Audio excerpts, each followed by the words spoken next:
welcome back. Again, my name is Troy Snyder, professional counselor and certified sex addiction specialist, here to help you walk through this 4 video and learning experience to help you start your journey into the healing process and the recovery process from sex addiction. So I'm just so grateful that you're here. I hope that the material that you have on your worksheets and that you will get in these videos can help you achieve your goal of sexual sobriety and living in holiness and serving and honoring God through this process. So today, what we're going to do is we're just going to start an intro on, what is sex addiction and what causes it. And I'm going to read a definition for you from an organization that I'm with that really kind of encapsulates what's going on here. So the way that we look at this is that sex addiction is a limited term. It's one that doesn't fully encapsulate the scope of the problem it's attempting to describe. While in many cases, classic pattern of addictions are present, such as the use of pornography or acting out in self-gratification or different things like that, in some cases, the behaviors associated with sexual addiction appear to stem more from trauma reenactment, neurological damage, and intimacy avoidance issues or mental health. And so while today most of the focus is on the behavior and the use of it, we want to take this to another level to help you what's going on underneath of the struggle itself. As I stated in the intro, some of my guys come in and I don't have to tell them what they're doing is wrong or sinful. Most of the time they walk in my door knowing I don't need to do this. Now, whether that was out of a personal conviction or being caught by somebody, they become aware that this is not good and this is not right. And they come in oftentimes saying, I want to change this, but I don't know how. And so that's what we're going to try to help think through here in these next series to just help you begin to move in that direction. So a couple things I want to discuss is, again, what is it? What's the journey? And how do we start to move through this process? Well, just like in the traditional 12-step model, the first step is I have a problem and I'm powerless over it. And my life has become unmanageable. And it's honesty and ownership of the problem. Now, that doesn't fix it, but that starts the process where I'm like, I have a problem and it's affecting me and everybody around me. And I have to be willing to be honest, but it's scary to be honest because of the shame and the fear that we have. And that's exactly where some of this issue gets its fuel, is based on that fear and shame that we have in our lives. And we have to begin to work through that. And so honesty is the foundational piece to starting this process. And it's honest about the problem that happens inside of me, right? Not just about the behavior, but about what's going on inside of me. Because scripture is very clear that sexual sin is the only sin you commit against your own body. It affects your body, and it almost kind of, we know neurologically, it kind of builds on itself, and you build tolerance, and your dopamine levels go up, and it feels like it's a runaway train for a lot of people. So we have to recognize that this is a problem. And we also have to recognize that it's a journey to heal from this. It's not a come in, get fixed, and move on. It's a come in and understand the issue and choose to disciple and discipline yourself to live a holy, faithful, sexually pure and sober life. That's kind of the goal. And how to then navigate temptations and how to deal with that. We don't think about not having any temptations. We just think about how are we going to navigate through those when they come in the future. And with this, you heard me mention at the very beginning, is that a potential trauma response. Now, most people, when they hear of trauma, they think of really, really bad things, like being sexually molested, and they are. and they think about maybe physical abuse. And those things are true. Those really affect our neurochemistry and our mind and our perceptions and our beliefs about God, about ourselves, about authority, about people in our lives. It really impacts our intimacy connection, right? We also have other types of abuse or trauma that fit this category.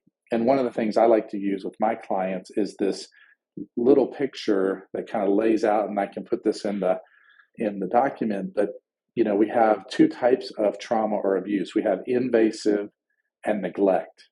And most people know what invasive abuse is. So invasive physical abuse is being physically hit and that kind of thing. But what is physical neglect, right? It's withholding of love and affection and maybe even some resources, right? So that's a neglect, and that's traumatic in and of itself.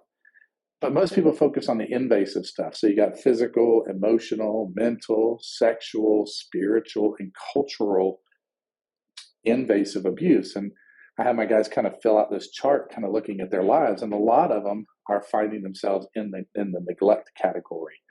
And so we start to explore that to go, how does that feelings of neglect, that trauma, how has that affected your view of self, your view of God, your view of authority, your view of people, your view of relationships? It has that impact on you.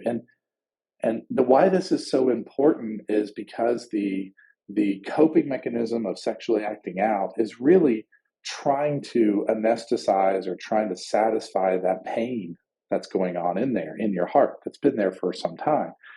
And it never does, because we know that once we go to act out, it does make us feel better for a moment, but it doesn't really last or satiate or fix the issue. So now I use the term, we go in with one problem, we come out with two. So one of the things in treatment is to start thinking about, what's my drivers? What's my motivators? What's my wounds that get me to go to this place, to really drives me to there? And what happens is these pains are so real and they're so in there that we are ashamed of them and we don't want to talk about them. That's what happened in Genesis, where Adam and Eve sinned. They covered themselves and they hid behind the bush, right? They didn't want to be seen. But God interrupts that shame cycle by being able to say and do something that's pretty radical and pretty powerful. He comes and looks for them. And he says, Adam, where are you? And he has a conversation with them. This is one of the classic ways that God is wanting to encourage us and educate us on how we deal with shame. It must be spoken of. We must be honest about where we are. We must have conversations to explore what's the driver there. And then he gives hope on how we can heal from our behaviors and actions, and get out of the shame cycle. Because if we think about what Adam and Eve would have done, if God wouldn't have come down, they would have just been living behind a bush, hidden for a long time, and it would not have turned out well. So I really want you to understand is that there's a lot of things going on behind the scenes that drive this sexual addiction or sexual compulsive behavior. And so what we want to do as you guys begin to work through this and reading some of the material and thinking through the scriptures and the Bible studies that are on your worksheet there, it will begin to help you understand what's going on behind the scenes. And I can tell you from my experience over the many years is that guys feel like they have a burden lifted off. They feel like the scales have come off their eyes and they're seeing hope, and they're seeing that it's not just about willpower, or it's not just about getting rid of everything in your life, although there's some value in those. But they see the freedom that happens there. And it gives them encouragement, instead of a legalism or a beatdown or just a behavioral modification. It gives them true freedom. So when you're reading through this, I want to hope that you will gain some encouragement and know that freedom is available and we can walk in it daily in our lives. It doesn't mean that we won't be tempted. It doesn't mean that we won't have struggles still. But we have the tools and we have the means to how to work through that. And I leave you with the memory verse that you're going to be looking at, which is Romans 5:8. While we were yet sinners, Christ died for us. And sometimes you guys may feel right now like you're like, I'm just messed up. I'm messed up and I can't do anything. And you're right. While we were sinners, we're stuck. But Christ died for us. And with that, he's given us the freedom to rest in him, to trust in him, to lean upon him, to ask him to give us the insight and the strength to really work through these issues. So you're going to find that there needs to be an active faith clinging to Christ as we go through this process. So I encourage you to really think about those things. You will also begin to do an exercise and start to tell your story. This is for two reasons. One, for you to start getting honest. And two, for you to kind of see the story, see how it's laid out, see the things that impacted you, see the things that influenced you, see the bends or twists in the roads as you lived your life. We're not looking for blame shifting. We're just looking for how we were trained and how we understand what's going on.